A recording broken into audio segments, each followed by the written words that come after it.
siang Bapak Selamat siang Mas Rudi. Melihat hearing yang tadi, sebenarnya kalau terjadi kenaikan gaji yang diminta oleh karyawan dan staf dewan direksi, artinya DPRD Komisi C menyetujui nggak?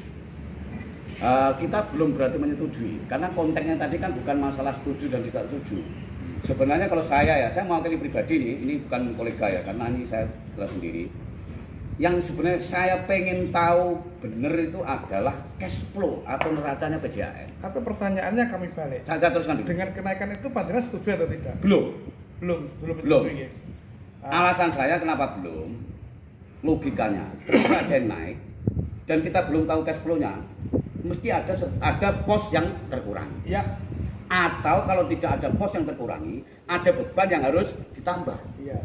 Nah, kita menghindari jangan sampai beban yang ditambah ini akhirnya membebani pelanggan atau masyarakat. Iya. Intinya itu. Ya, jadi kan Pak Helmi mengatakan bahwa tidak mungkin terjadi kenaikan antara sampai berapa dari karena itu di tahun politik kan ya, para calon nggak mungkin berani berjanji untuk itu. Terus kalau terjadi kenaikan, itu angkanya itu diambilkan dari mana uangnya? Yang sekitar sampai 39,1 diambilkan dari mana kira-kira? Nyun sewu Pak Budi, saya sebelum menjawab angka itu, yang harus kita ketahui lebih dulu itu adalah posisi neraca PDAM. PDAM kan badan usaha, sama dengan perusahaan CVPT. Per hari ini pasca hampir 2,5 tahun kita COVID, kondisi PDAM itu usahanya itu meningkat apa enggak dari segi SHM-nya. Dari segi lihat dulu no. Kalau kondisi itu tuh belum naik atau tidak naik, stagnan, gitu. Dan harus ada kenaikan beban biaya, berarti ada dua solusinya. Satu, mengurangi pos lain, ya. Enggak nanti pos apa yang pos dikurangi, operasional atau apa. Yang kedua, mesti menaikkan tarif dari beban yang diberikan kepada pelanggan. Nah ini yang kedua, ini yang idealnya kita tidak, menurut saya terus tidak ini ideal. sepengetahuan panjenengan, ini awalnya kenaikan gaji oleh karyawan dan staf direksi ini awalnya ini kapan panjenengan ketahui, dan kalau kita boleh tahu sebenarnya mereka meminta itu kepada siapa? Kenaikan gaji itu kepada siapa mintanya? Nah, kalau masa cerita awal sekian tahun yang lalu itu berapa seperti yang disebutkan oleh Dewas maupun Pak Direksi tadi kan sudah sekian tahun, itu saya nggak tahu karena saya di komisi baru kurang lebih 4 bulan. Nah, adapun yang dituntut kenaikan gaji itu karena hak prerogatif kan di KPN. Dalam hal ini Bupati memang secara peraturan perundang-undangan itu punya hak prerogatif untuk menentukan gaji direksi dan jajarannya. Walaupun di dalam menggunakan hak prerogatif untuk menentukan gaji direksi dan jajaran itu tetap mengacu kepada peraturan perundang-undangan yang berlaku.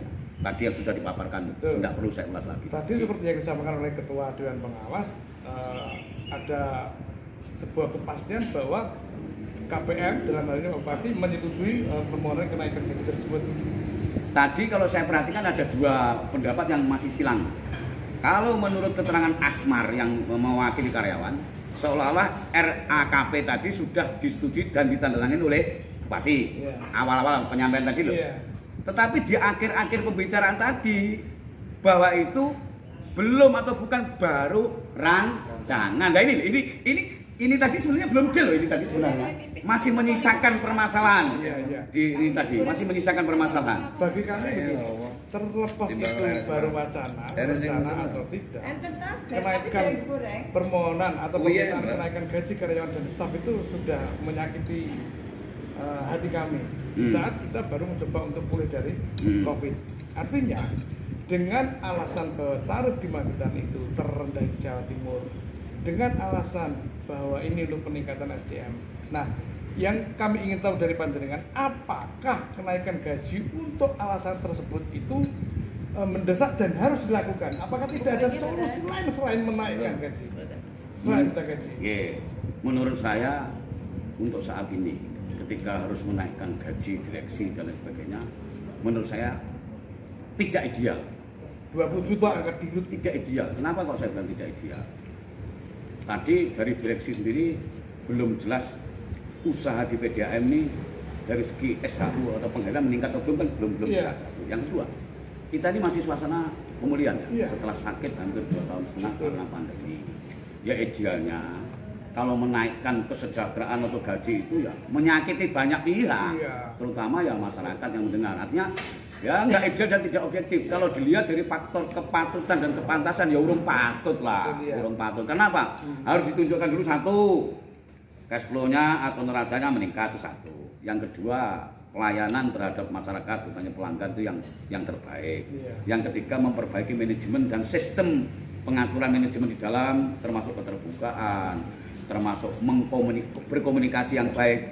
Karena kalau saya lihat yang terjadi di RDP ini tadi adalah kunci utama adalah kurangnya komunikasi antara pimpinan dengan bawahan atau karyawan. Saya melihatnya begini, Pak. Sebagai Komisi C, saya tidak melihat ada pembelaan terhadap masyarakat. Artinya ekses dari kenaikan tarif itu kan ada dimungkinkan untuk akhirnya pelanggan dibebani, masyarakat dibebani. Keberpihakan Komisi C tadi itu menurut saya kurang jelas. Artinya tidak pernah bertanya kepada pihak PDAM bahwa sebenarnya kenaikan ini apakah nanti membebani masyarakat apa tidak. Saya tidak melihat ada Komisi C bertanya seperti itu. Sehingga keberpihakan Komisi C ini dilakukan dalam pembelaan terhadap masyarakat. Oke, pendapat seperti itu sah-sah saja. Tetapi tadi saya sempat bertanya juga sebenarnya. Kita itu sebenarnya pengen tahu kondisi, tadi saya bilang cash flow gitu ya, bahasa saya cash flow gitu, atau neraca. Kalau lebih difokuskan ya, usaha ini harus meningkat apa belum gitu. Sehingga Komisi C dalam ini saya secara pribadi juga teman-teman tadi belum, sebenarnya saya anggap ini tadi belum tuntas menurut saya, karena masih banyak hal yang ganjel ya, termasuk surat yang sudah ditangani, termasuk cash flow belum terjawab, termasuk nanti membebani terhadap pelanggan apa tidak. Sebenarnya tadi belum deal. Yang deal itu hanya sepintas bahwa jebulnya tidak 6 juta, jebulnya hanya 3 juta. Kan hanya itu cok aja tadi. Sehingga dari pihak pemprotes dalam hal ini Bapak Guyuban, terus akhirnya ada kesan ngelenggono. Sehingga saya anggap tadi gagal paham tadi. Pak Jenderal belum menjawab pertanyaan saya. Kira-kira kalau terjadi kenaikan gaji itu diambilkan dari mana? Apakah nanti masyarakat tidak terbebani? Diambilkan dari SHU, Pak. SHU. Nah, ketika SHU nanti memang sudah ada peningkatan dari tahun lalu, logis. Tapi ketika tidak ada SHU atau tidak ada peningkatan penghasilan, nah otomatis beban untuk menambah gaji, nah orang-orang yang membebani pelanggan. Artinya SHU kan sudah terbagi habis oleh pos-pos. Ya. Terus kalau pemikiran kami, apakah kami salah kalau memaksa Komisi C untuk memaksa menunda kenaikan gaji ini? Sangat tidak salah dan itu benar. Karena saya pun berpikir, saya pun berpikir bahwa hasil pertemuan ini tadi tetap akan kita kawal, tetap akan kita amati.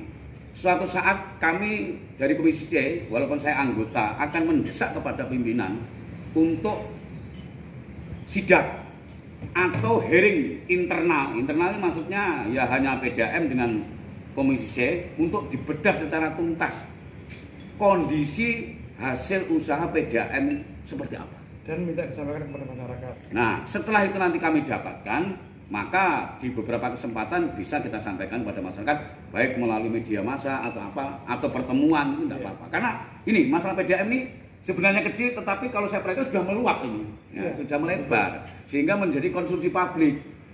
Ketika permasalahan menjadi konsumsi publik dan belum clear, dan kita tidak berusaha untuk mengawasi sampai clear, ini akan menjadi hasil pengamatan kami di ring tadi antara PDAM, jajaran dirut pengawas dengan karyawan, difasilitasi Komisi C.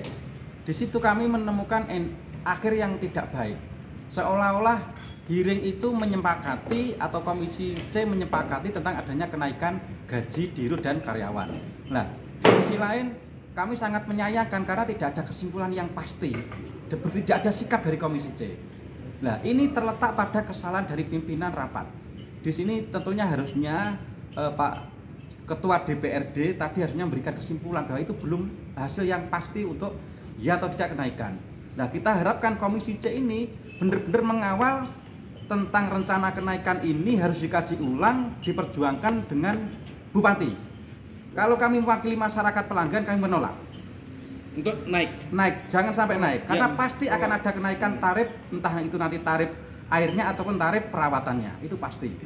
Meskipun tadi jajaran direksi mengatakan tidak akan ada kenaikan tarif pada saat 2024. Ketika nanti tidak ada kenaikan tarif, tapi ada kenaikan perawatan, apa yang mau ambil dari Gus Anwar sikap? Nah ini kan biasa disiasati oleh orang-orang yang biasa pinter ngomong itu. Mereka mungkin tidak menaikkan tarif untuk airnya, tapi otomatis akan mengambil dari pos anggaran operasional. Kemudian akan mengambil menaikkan tarif beban perawatan. Ini kan alasan-alasan aja. Makanya di sini komisi jangan sampai dibodohi sama dirut PDAM, dari direksi PDAM. Jangan sampai komisi C jadi alat untuk mengiyakan aspirasi yang di situ menyakiti rakyat. Mungkin itu saja.